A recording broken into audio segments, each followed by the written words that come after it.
at last year's semi-final and didn't hear hula music, don't go to an ear specialist. It took a special wavelength to tune in on it. The Melbourne players were tuned in. In fact, they had been for months.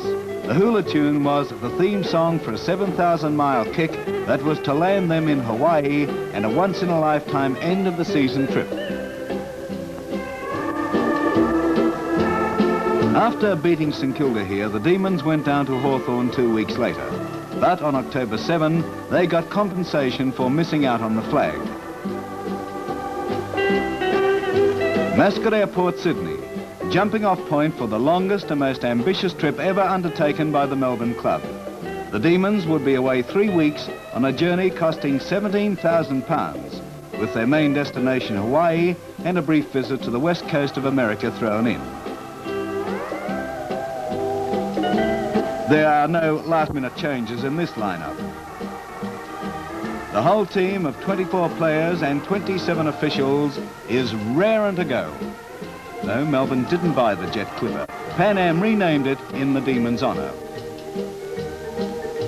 It's so long to the daily routine, the football grind, the MCG. Australian rules is on its way to the Paradise Islands.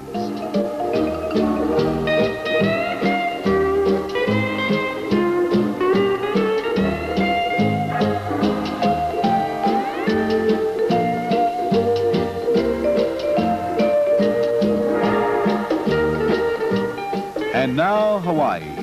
If the eye missed the welcoming aloha, the nose would tell you where you were. The sweet perfume of hibiscus is unmistakable. Well, don't worry, Mrs. Dixon. Brian is on the receiving end of an old island custom. It wouldn't be polite to say no.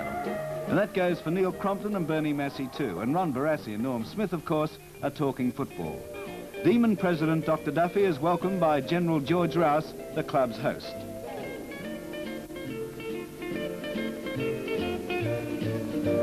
Main Street, Waikiki, the glamorous centre of Hawaii's capital, Honolulu. Hickam Base, the Demons' headquarters in Honolulu, is several miles from the capital, and this caused a transport problem. The boys overcame it by renting cars at only $80 a week. The cars were more crowded than a centre bounce, but by cramming aboard, the Demons made sure of getting sightseeing value for their dollars. Waikiki Beach, one of the few disappointments of the trip. Its mill pond calm made St Kilda look like a surfer's dream.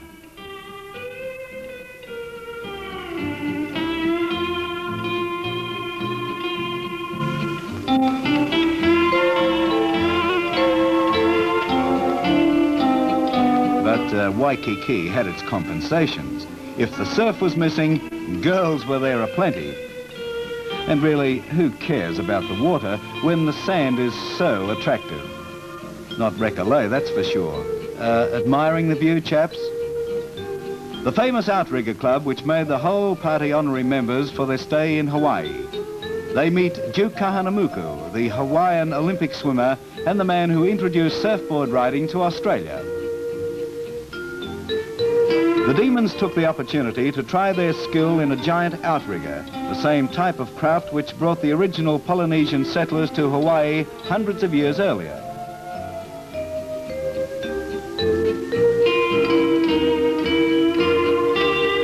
I can think of better ways to travel than this. After an hour of paddle patrol, the boys agreed it was a pleasure to do a hard night's training.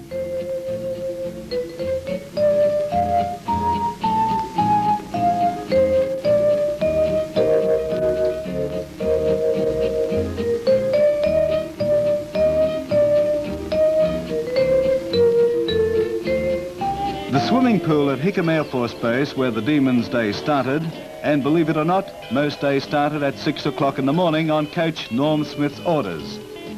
The Air Force Base was a dream home for footballer athletes.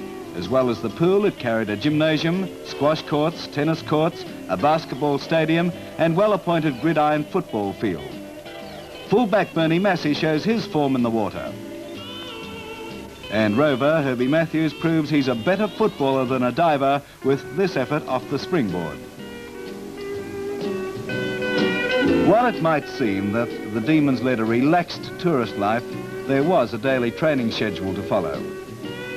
John Lord, still nursing a shoulder injury, sat out these sessions, but for the rest of the squad it was the old Tuesday and Thursday night routine as usual. But there was still time for pleasure. General Rouse turned on a lavish official welcome which Secretary Jim Cardwell and all the boys appreciated.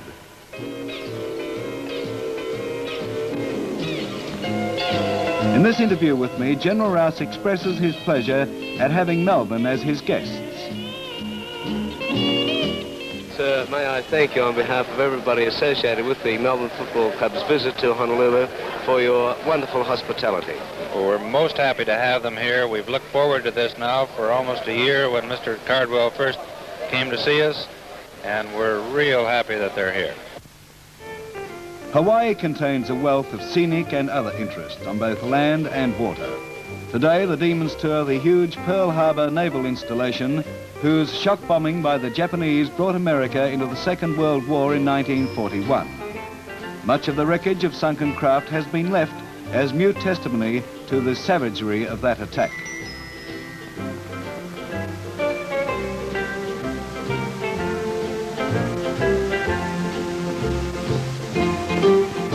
The unique memorial to the USS Arizona on the spot where it was sunk.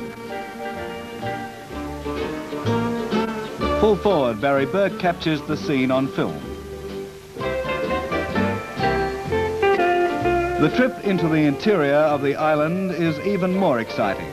This is one of the world's most exotic areas, the region described by famous American author Mark Twain as the loveliest fleet of islands that lies anchored in any ocean. Pineapples grow here in abundance. They are Hawaii's second largest primary industry after sugar. Delicious.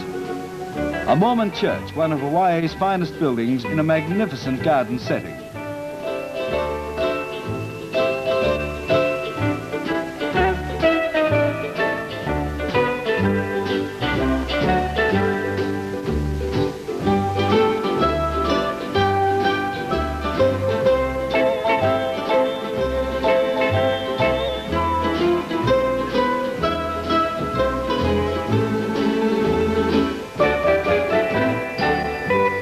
It wasn't so long ago that the missionaries and traders captivated the local natives with beads and trinkets.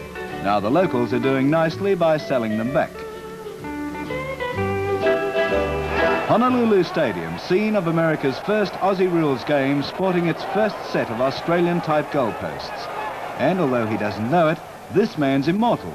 He's just marked the first 10-yard square in Hawaii's long history. The roar is not real, of course, although the practice session is.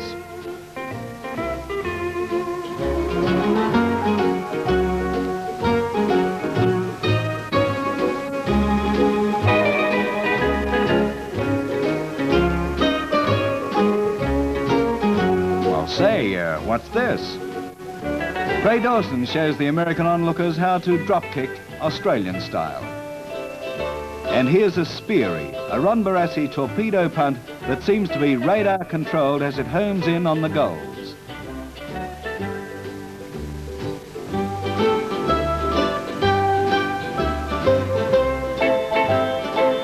And now football a la Americana. It's gridiron played under lights in the cool of a Hawaiian night. Well, next thing you know, these girls will want to play the game. Just think of the scrimmages that would follow.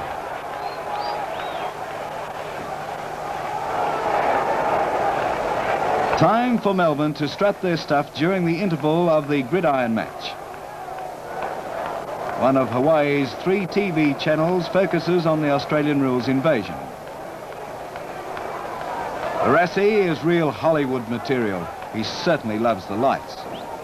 The crowd found Bluey Adams' knack of running at top speed, bouncing the ball a sensation, a real Harlem Globetrotters act. The Demons' first native party, a luau, had some Australian overtones.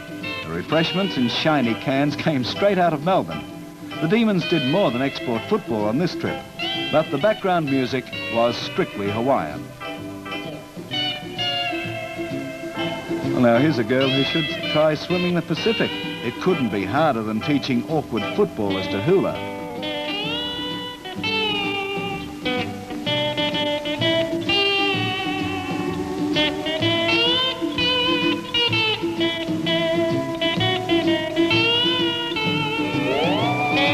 Ah, that hula's thirsty work, eh, Tassie?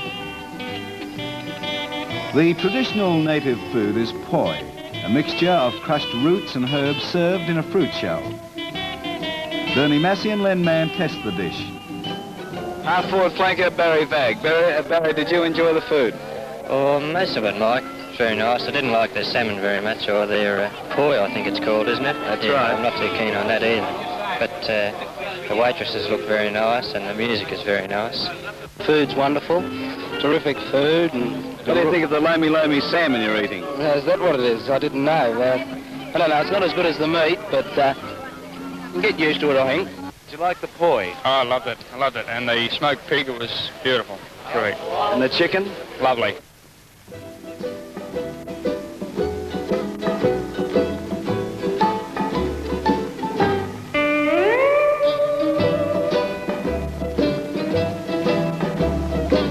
Ron Barassi and Bluey Adams set out on a sightseeing tour of the city area.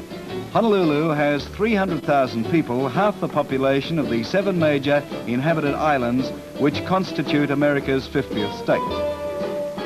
Pan American, as well as providing international travel facilities, also planned local tours which the party made.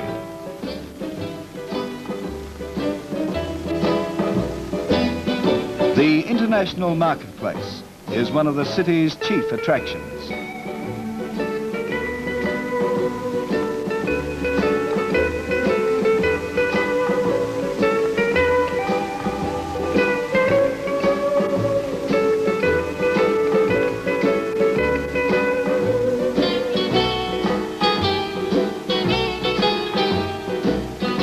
All the ancient customs and handcrafts are preserved and displayed in a typical village setting.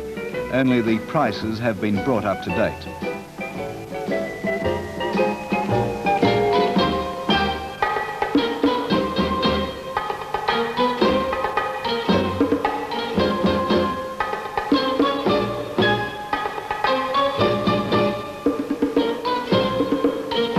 But of course in Honolulu there's no shortage of the modern.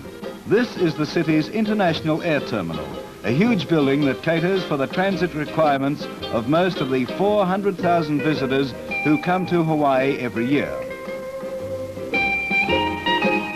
Tourism ranks with the army, sugar and pineapples as the island's chief source of revenue. Ulamar Village, another of the native display centres. Here's a native woman and she's making poi. Some of the boys take a look at an authentic chieftain's hut. One of the finest views of Honolulu is provided by this rooftop restaurant, Le Ron, a merry-go-round eating house that guarantees a dazzling view for every diner. Most famous of all is the postcard view of Diamond Head, the jutting green-clad promontory that crouches at the end of Waikiki Beach.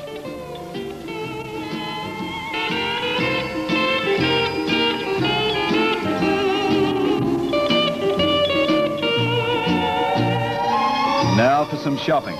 Like lambs going to the slaughter, a group of demons tackles the famous American store Sears. Well, choosing wasn't hard, but paying was.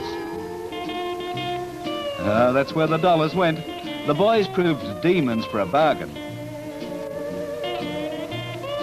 The shopping expedition was almost as hard as 100 minutes of football. They needed to be in top condition to take the loot away.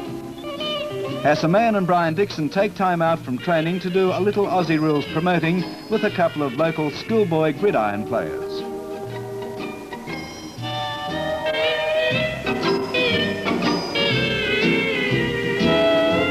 Gridiron is a game of specialisation. None of its players combines the all-round skills of the Australian game, while marking, like this, plays a very minor role. And although gridiron is called football, in fact, very few of its players ever get to kick the ball. Well, what will Norm Smith think of next? Now he's got the demons practicing their washing. Well, Well, actually, they were getting ready for the match against Geelong. And as they had to fly out immediately after, all washing and packing must be done beforehand. Here's a debonair demon. You know, I'd never have believed that Barras could be so fastidious. That's a little bit better. And now for the game, the first official Aussie rules played on American soil. Not a big crowd was there as Harry Beitzel bounced the ball, but the crowd that was there certainly enjoyed every bit of action they saw in Honolulu Stadium that night. It was a game that thrilled the American crowd. There were full He-Man clashes. John Yates there kicking the ball. You'll see Barassi come through in just a minute. There he goes. He was a delight for the crowd. They loved his every action, and they loved every minute of football they saw that night in Honolulu Stadium. The boys certainly provided plenty of action with their boots, their fists, and with their spectacular marking. Well, what do the Americans think of our game of Australian rules football? Firstly, we asked leading sports commentator Harry Callis. Harry, your opinion? Well, Mike, first of all, I think it's a very exciting brand of football, and I'm particularly amazed at the conditioning of the athletes. Your Australian football players can go and go and go for the entire game, whereas in American football there's more substitution and shuttling in of players, and of course we have the timeouts. I think in American football there's a little more actual physical contact, but it must be remembered that American players are heavily padded with the shoulder pads and the hip pads, and the Australian players don't have any pads at all, so that when they clash it's a little rougher physically, although there are a few more clashes in American football. But generally I think Australian football is certainly exciting to watch. Do you think the ladies of Honolulu will like it? Well, there's something wrong with them if they don't. The men are magnificent. What's the thing that thrills you most of all about it? The fastness. It's quick. It's very quick. Did you enjoy the game, Chuck? Well, I certainly did, Mike. It was an exciting game. It's something that, well, there's a lot of action to Australian rules football. I heard a lot about it during the war when I was down in Australia, but it's my first opportunity to see it and enjoy it.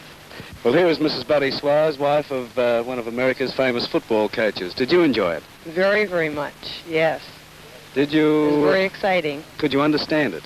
Yes. Once you sat here and watched it, immediately you could just catch on to what was going on, the goals and everything. It's a combination to me of basketball, soccer, and football. Well, here is Buddy Suarez. Your opinion? I think this is a very fascinating ball game. I enjoyed it very, very much. Would you like to coach this sort of game? Well, it'll be a good challenge, yes. Seems to be something that you want to coach because there's so many things going on at one time, and fundamentals as well as the speed of the game make it very interesting.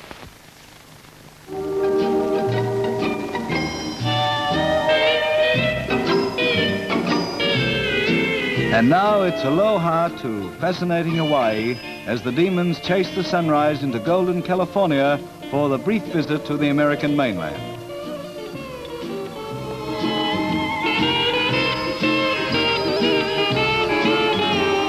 In Los Angeles, we find the Demons in their natural habitat, underground. This is the long subway under the airfield from the Central Administrative Block and Departure Building.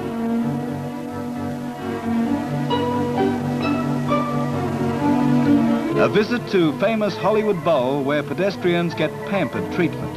An escalator takes the squawk out of walking.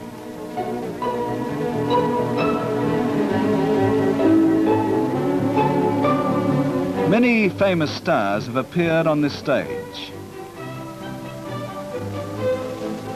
Maybe these boys are dreaming.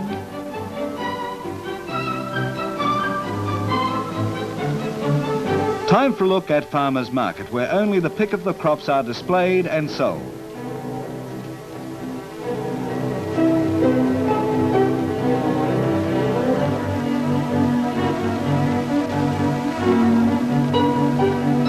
Barry Vag and Hassa Mann sample the offerings, and Hassa, an old Mildura boy who knows his fruit, winks his approval.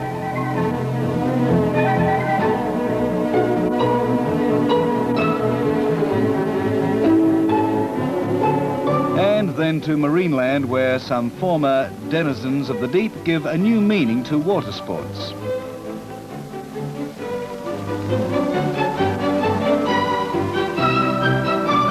meaning anything, Lordy?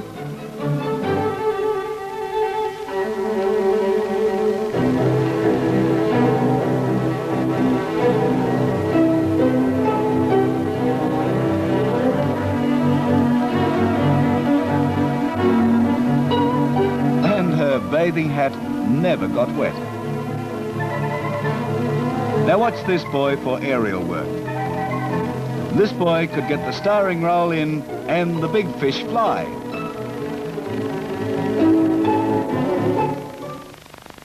Just walking in the streets in hustling, bustling San Francisco is an exciting experience for these sightseeing demons.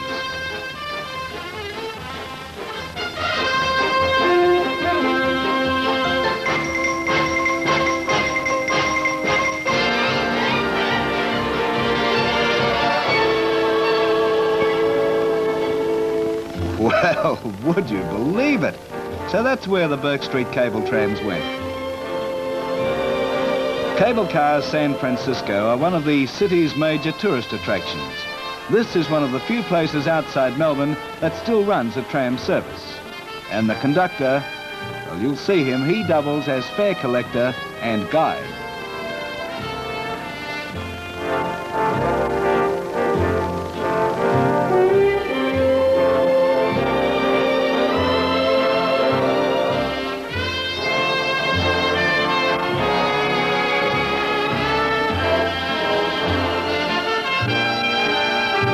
If you don't like fish or fish dinners, there's one place to stay right away from in Frisco, famed Fisherman's Wharf.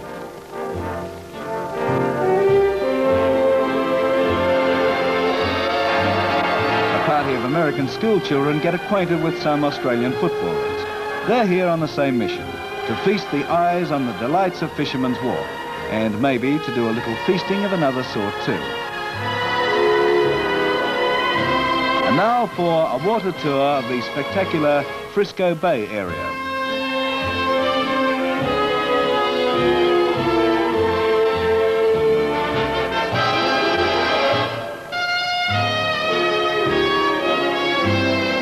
The enormous span of the Golden Gate Bridge is a real eye-stopper.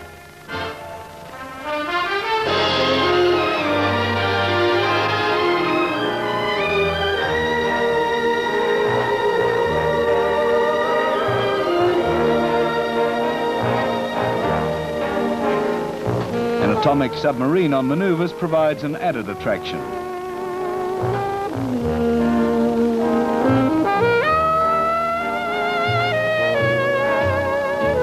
Well, here's a place the demons gave a wide berth, Alcatraz Prison, the island jail with a proud low escape rate.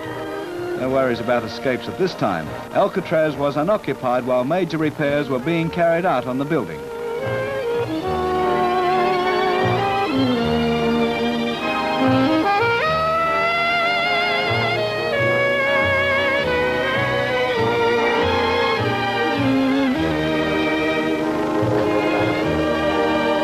Take your last look, boys, because the serious stuff starts right now.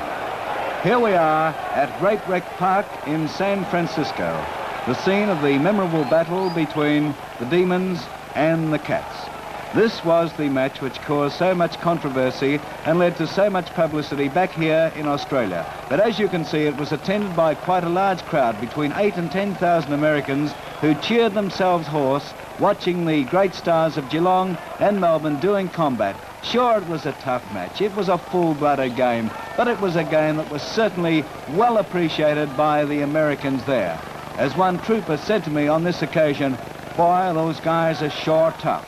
And they certainly were tough on this day. You'll see an incident in just a moment.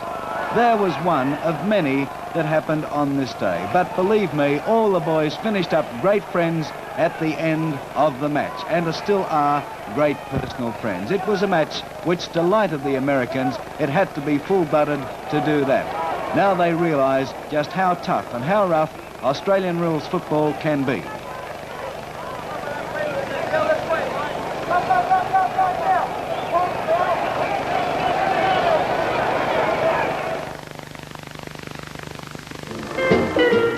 Pan American Airways wish to express their gratitude to the officials and players of the Melbourne Football Club.